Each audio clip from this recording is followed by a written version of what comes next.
Welcome to the Featured Anime Podcast. I'm your host, Jack. And I'm Rick. And today we are talking about Promare, which was a random choice, oddly enough. Not that odd. I mean, yes, odd, but at the same time, not that unwarranted. I enjoyed it. Indeed. It was a nice palate cleanser from what we've seen recently. Okay. Before that, though, we were talking about some random clips and just some unusual sounds and the Gok Gok 3000 in the pre-show. Yeah, there's that. If you want to catch a part of that wider conversation, patreon.com/featured anime podcast, or if you want to get your core show ad-free, patreon.com/featured anime podcast, $1 a month will get you bonus content and an ad-free experience. Now, onto those meat and potatoes, sir. Promare came out in May 2019. It's a movie. Producers for it are Aniplex, Half HP Studio, XFLAG, Toho Visual, just to name a couple. Studio for it is Trigger. It's an original, so there's no source material for it to be based on. The genres are action, sci-fi, mecha. It ran for about an hour and 52-ish minutes. Ish. Yeah, I thought it was almost 2 hours, which would make sense because 150. Right. I liked it a lot. I'm going to start with that. For me, it was a huge welcome distraction from what we've been watching lately. Okay. So not to say what we've been watching was rough. It's just not necessarily my cup of tea, typically. Like, this podcast has definitely broadened my horizons as far as what anime is actually out there. And I mean, shit, since the beginning, you and I have been talking about different anime, and I hated Slice of Life.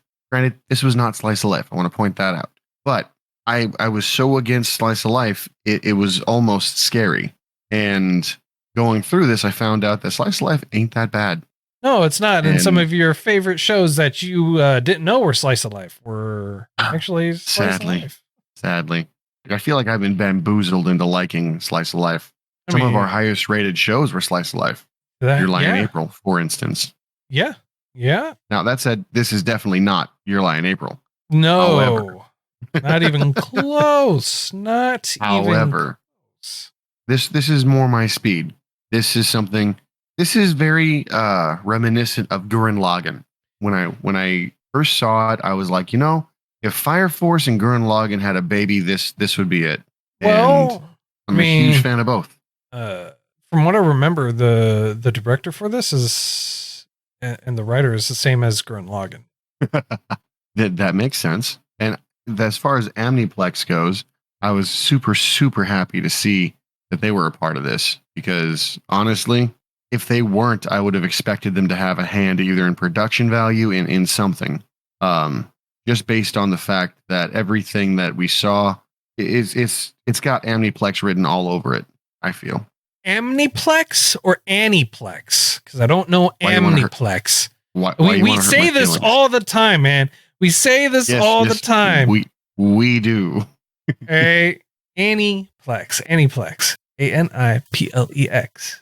And I will always and forever say it Aniplex, because whenever I saw the logo, it goes Aniplex.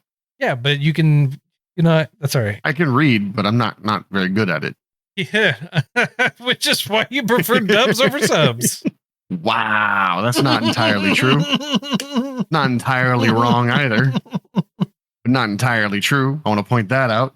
Why you prefer dubs over subs? Why you want not only call me out, but hurt my feelings with that one? It's because I love you. It's because I love you. It takes a special kind of person to be like, no. Believe it is better than anything the subs can come up with. I mean, you're not wrong. Why? Well, and that's the show. I hope you guys had a great time. I mean, like, it's like saying Naruto's better than Boruto. I mean, like, we already know that Boruto is way better than Naruto. We'll hang up. That doesn't just offend me. That hurts my soul.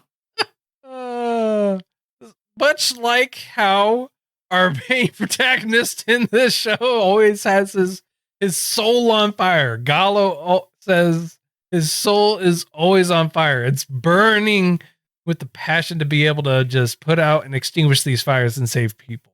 Yeah. Obviously, he'd leave you to burn because that hurts. That hurts. He wouldn't leave me to burn. He would try to save me. Just like we're trying to save you as well. No. But this show, this movie, honestly, it didn't really jive with me. So the main character, the whole premise about the show, everything having to deal with it is you have these people that are called Burnish, which they basically control fire. And how it is anyone can become a Burnish technically. It's just the people who do are more in tune with the wavelengths of the fire. If I'm not mistaken in what I'm saying, sir, I think is how they described it. It's possible. It's not how I understood it, but it's possible. The way I understood it was due to certain events happening, this world merged at least partially with another world, and the other world's beings controlled fire and had fire ability, and they kind of latched on to their other half, if you will, like a parallel universe. Yes. Where you and I are talking. Like if we had a parallel world, you and I would be talking similarly, except you would have said that subs are amazing and Naruto is way better than Boruto. Right, you'd right, still right. be correct. CJ asks like Fire Force. Not quite like Fire Force. Although I do have a suspicion that that this is probably tied into it in some fashion, that because they do control fire and everyone has a unique an affinity for the amount of power that they have for that fire. I mean, like you could definitely say that it probably dabs in it a little bit, like draws inspiration from it a little bit, a lot. It's definitely possible. A lot. Whoever did this was obviously a mad genius. No, I'm kidding. But no, whoever thought this up with the material probably just had a decent idea that Fire Force said no to. So, but like the idea is the flame, the people who are able, the Burnish who are able to use the flame, yes, to a certain extent, and yes, to a greater or lesser ability, I believe, goes with your temperament, because we have a younger child who is able to use. Well, I don't know if it's a child or not, but it's the leader of the Burnish essentially, and they've got super badass flames. And they say it like, I can hear flame. I can hear everything going on. Like they're talking to me.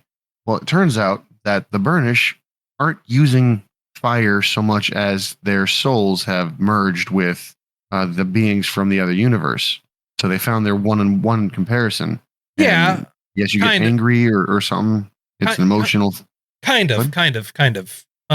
What it is from what I remember them actually saying, it's not that it's a one-on-one comparison and that they're angry. It's just the nature of that world for the flames of it. And it is, you're 100% right that it is kind of tied to them on a cellular level, on a spiritual level, every kind of level that possibly is. So they're able to, as long as they're able to sustain that fire in them, so to speak, they will continue to live. However, there are limitations on that. Yeah, you'll be able to recover from any injury. You could lose an arm, it'll grow back. You can lose a limb, it'll grow back, provided your base flame is still there. Think of it like granted, most of this is assumptions on it growing back and on a key characters being armless at one point and then having an arm in another. Yeah, I was gonna say they never specifically state, yes, you could totally grow back your arm. However, well, in the dub it says any injury you'll recover from, which I assume is up to and including, regrowth, let's call it. Again, it's all assumptions. They're all it's all assumptions, because they never outright say, yes, if you lose an arm, you will totally just grow it back. Like that's just not it just was not. What do you think happened? What, for him? Yeah. For are we talking about the governor? Yep, the gov. Yeah. Well, when he finally had his clothes burned off in a very miraculous way, you saw an arm that wasn't exactly normal, that looked prosthetic or kind of like mechanical in a sense. Yeah, I saw that too, but it was covered in fire when he did that. Oh, also, they're the freaking Mighty Morphin Power Rangers up over here. Okay, true. However, hang on. Just because it's shooting flames doesn't mean anything, because they can have mechanical things all around them. They could still shoot flames and have flames flying every which way. And they suit up. They go from damn near naked to suiting up.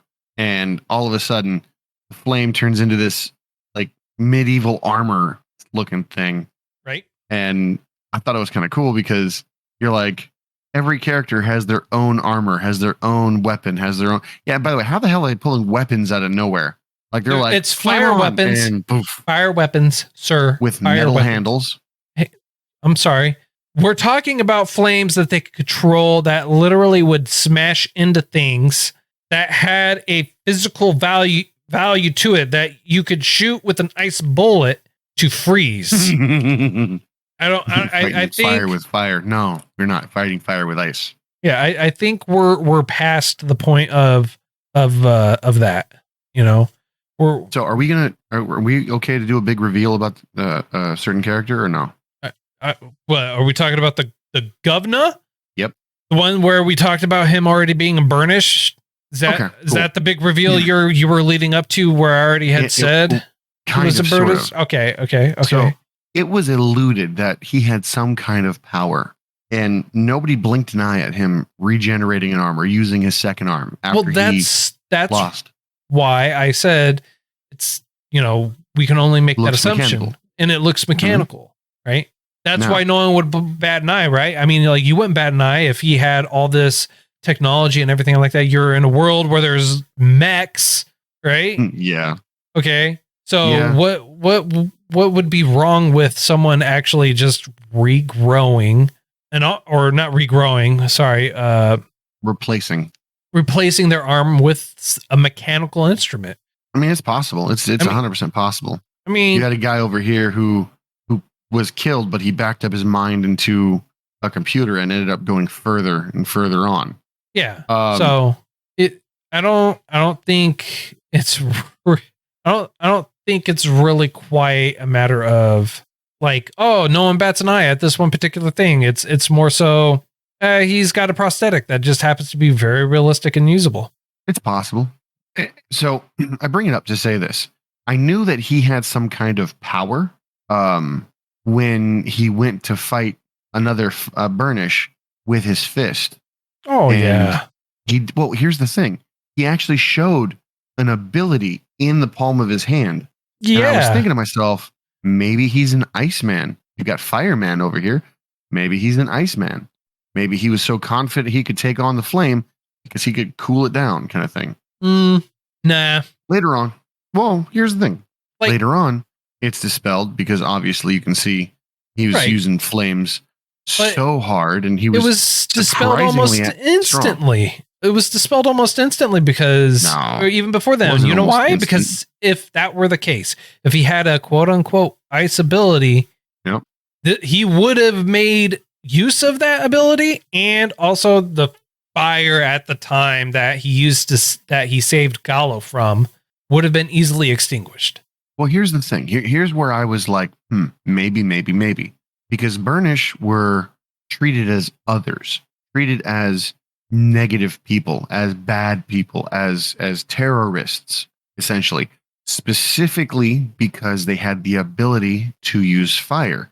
Now, I'm not saying that just because you can use fire makes you a bad person, but they were stereotyped to the point of the pizza guy who made amazing pizza, who was peaceful, who was a civilian, who had no like negative emotion towards firefighters, towards really anybody. He was treated like a menace, and the food that literally the patrons, okay, I was going to petitioners, but patrons were consuming the pizza, saying, "This is amazing pizza. You do such a great job. This is amazing."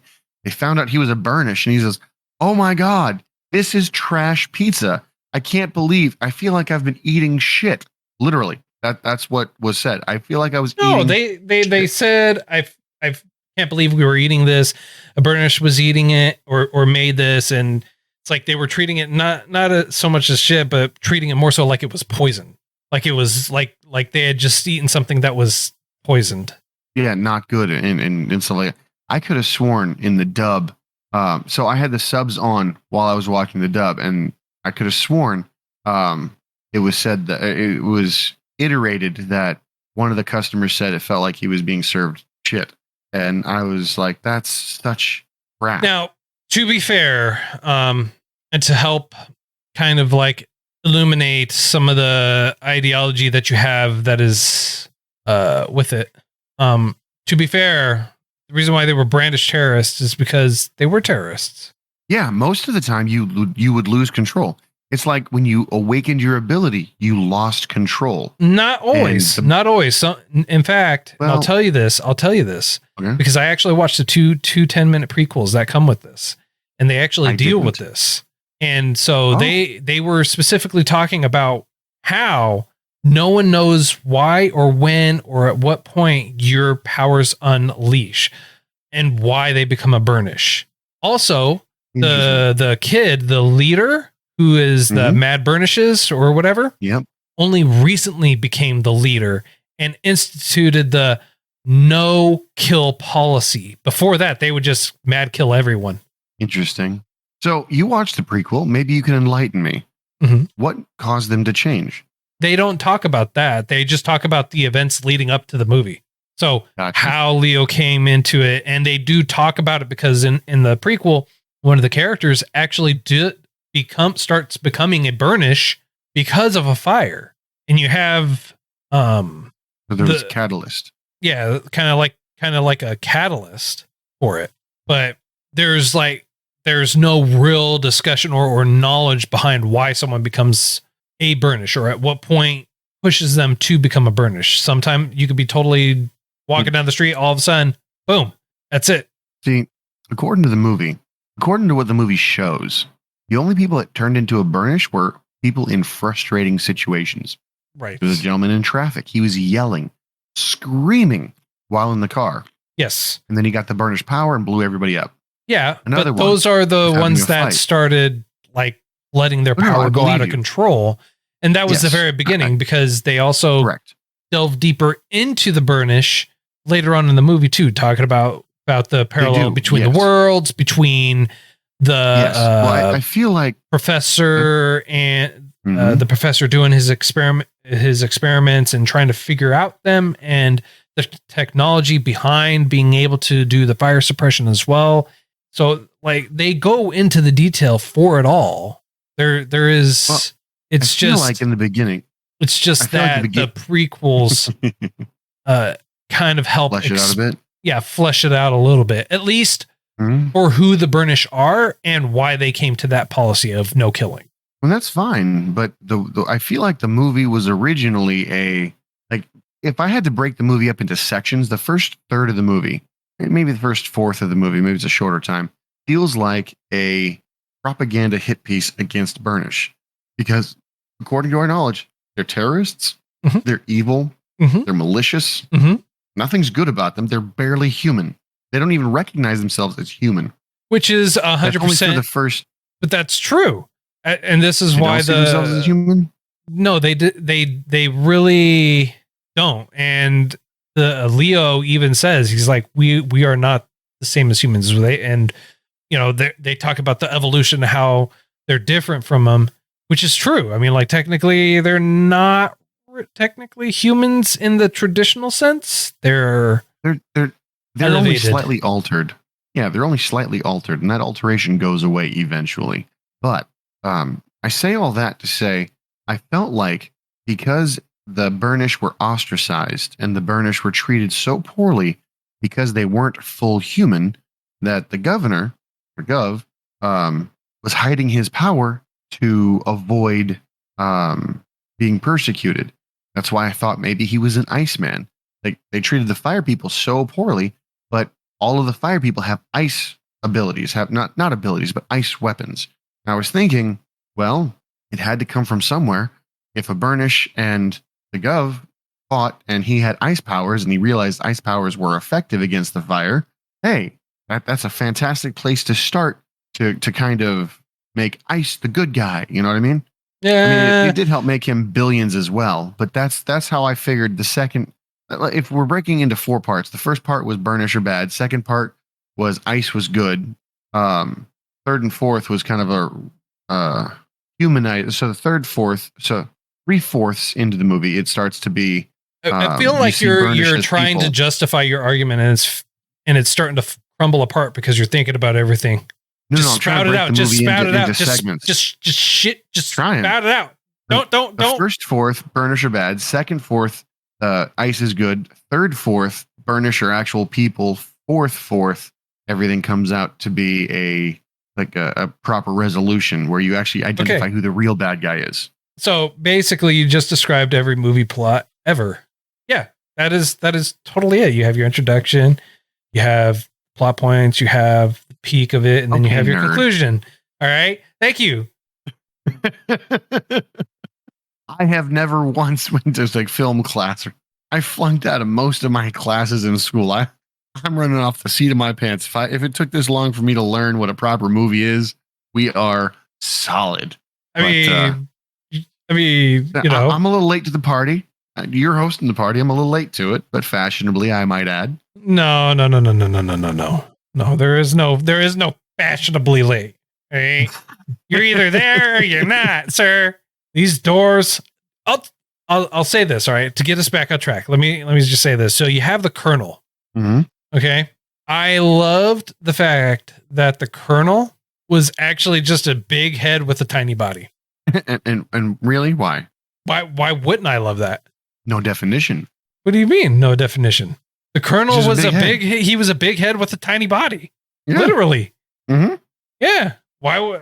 I loved that's how he turned out, because he's the biggest, strongest, most aggressive guy there, and he without that mechanical suit is the weakest and most frail of everyone.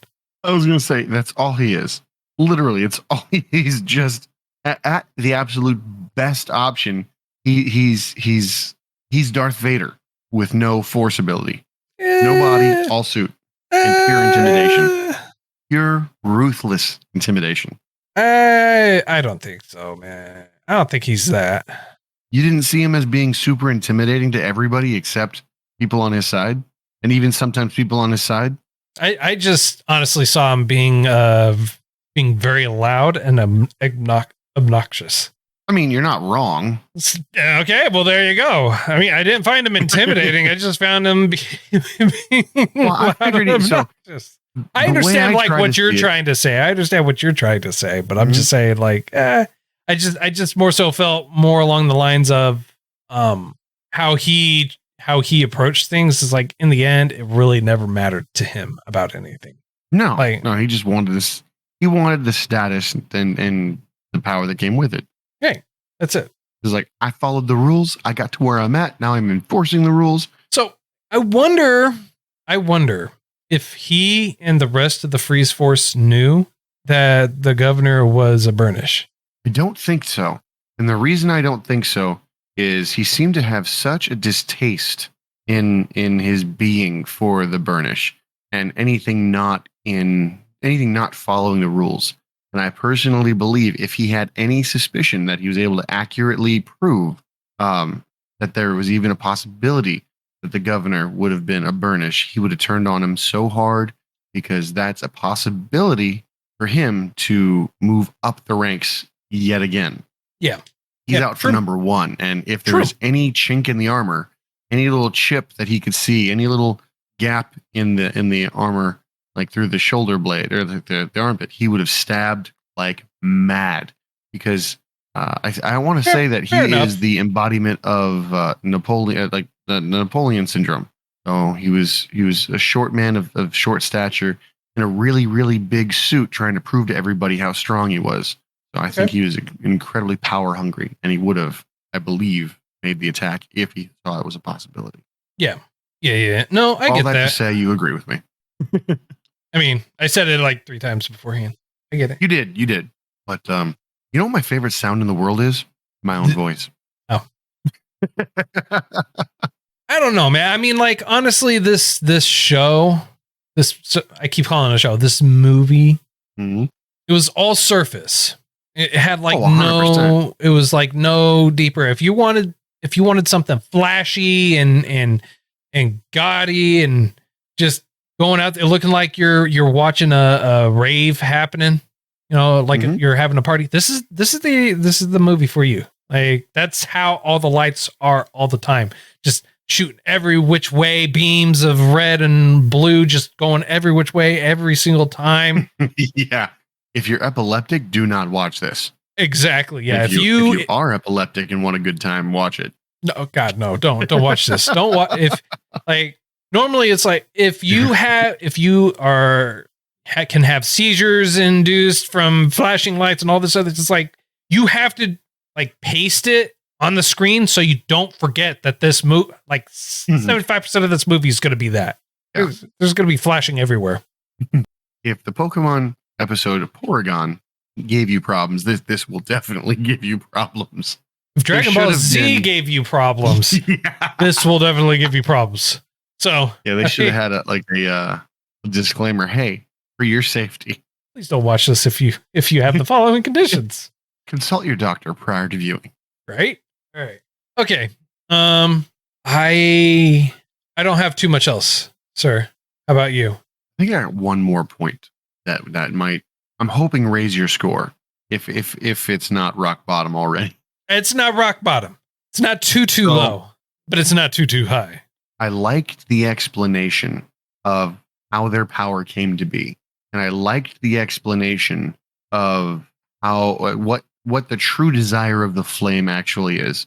And I really liked the idea that the flames that you have, that somebody else's flame could be seen as a sentient-ish being unto itself, right? And has the option to protect others from said flame. So I thought that was really, really interesting and kind of neat. Okay. But yeah, it was a concept I didn't even think about. I mean, fighting fire with fire, I guess it is a terminology that works. But I thought it was really, I don't know, ingenious seems to be a bit much for my thought process, but it feels like it could fit. Because in my head, there was no way for that to work. And I feel like it did. Okay. So that's my point. That's fair enough. That's fair enough. We'll see how it does. So last one. I promise you. I just remembered my favorite naming of a super badass machine. Ready? Okay. As it's almost as if they're making fun of themselves. However, the savior of the human race, the machine. Yes, is there. It's Deus Ex Machina. It's Deus Ex Machina. Like, they didn't want to name it, but they're like, we need a Deus Ex Machina to save the whole day. And one guy in this writing room was like, that's actually a pretty good name. Let's just call it that. Like, no. We need a solid name. What do we have? Deus Ex Machina. Like, I'm telling you. People, Deus Ex Machina seems pretty good to me. It seems self-explanatory. No. We need something better than that. Look, just throw it in right now. We'll keep it as a placeholder. We'll figure the name out later, and then we'll swap it out. And it never happened. No, it did. It totally did happen. While they were writing it, while they were filming it, while they were getting it done, they're like, wait. Damn it. We forgot to rename it. Well, it's already too late now. What do we do? What are the characters' names? Gallo and Leo. We'll go with Leo and Gallo. There we go. That works. Yeah, that works. Let's roll with that. All right. Do we go back and change everything else? No. No, cost too much. We're behind schedule. Go. Go. Man. All right. If nothing else, this is pure candy. It's a birthday cake. No substance, but it tastes great. If you say so. I do. I really do. I got something to tell you then after the stream that may change your tastes. Oh, no. I'm just playing. Maybe. Okay, good. I was like, I'll let you sleep. Curious. I'll let you sleep on it, and then just kind of. Oh, jeez. I'll tell you my night's sleep. I don't want to ruin your night's sleep. I don't want to ruin your night's sleep. That's like coming home and your parents have your report card and you're not sure how you did. Legitimately. You're like, it could have been good. And it's Friday. Could have been bad. And it's Friday, mind you. Yeah. We'll talk about it in the morning. But can't I just, no, go to bed. Don't worry about it. What about dinner? Don't worry about it. Just go to bed. But I'm hungry. Look, just go to bed. It's okay.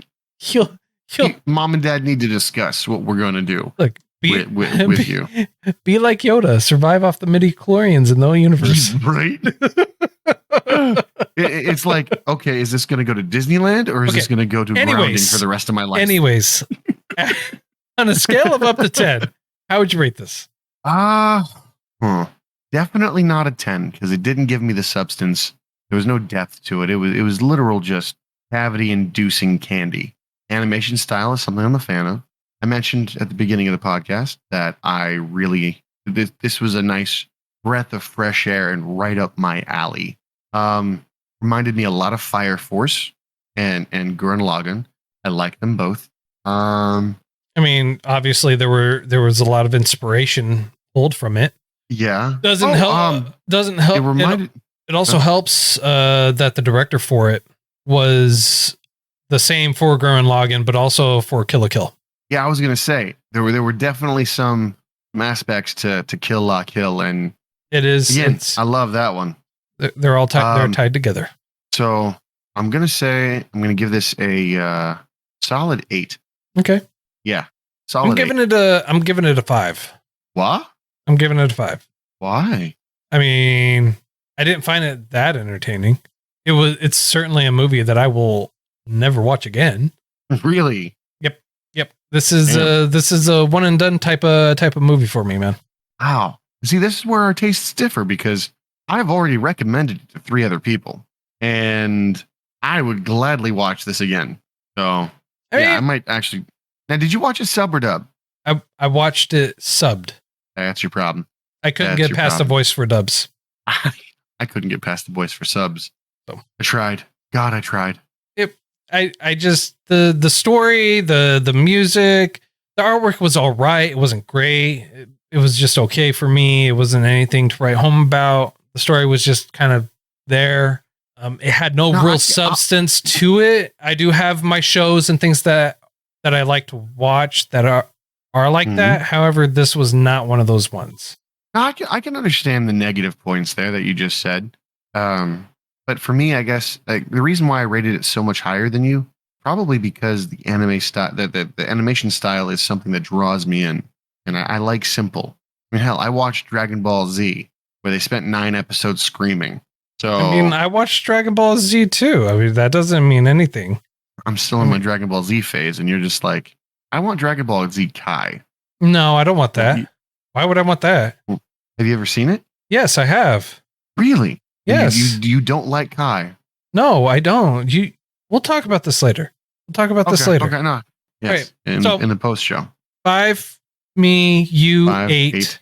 Yep. All right. So next week we're going to be talking about I forgot. Combatants Will Be Dispatched. Combatants Will Be Dispatched. That's what we're watching next week. I've heard good things. I look forward to it. You might like it. CJ, it is actually a recommendation from CJ saying that we should watch it because he and Ace from their podcast, Anime Anonymous, would love to hear our reviews on it because it was not a show that they particularly cared for. Really? Mm-hmm. Well, then on principle, I have to go at least a 10. Minus 10? Gotcha. Okay. I mean, that's where we're starting from, right? Right. I've never given a negative before, but we'll see. Well, that's all the time that we have for today. If you feel like we did it too much justice, not enough justice, just didn't do it right, just completely got all the points wrong or anything like that, feel free to let us know. Featuredanimepodcast@gmail.com, at those anime guys on Twitter, Featured Anime Podcast on Facebook. We also have a Discord. Feel free to join and talk to us. We're always hanging out in there. Link for that's going to be in the show notes for you. If you want an ad-free experience and just the core show, patreon.com/featured anime podcast, or we also have an extended version of the podcast where we talk about some random things before, sometimes after, kind of a mixture of both, usually kind of go into some different details about different shows and anime that we watch. Patreon.com/featured anime podcast. And if you want to buy the movie, we do have an affiliate link in our description for you. If you want to buy the movie and watch it, own it, take it home and share it with your best buds, get a little kickback from that, and we would appreciate it. Until next time, I'm Jack. I'm Rick, and we'll see you next time.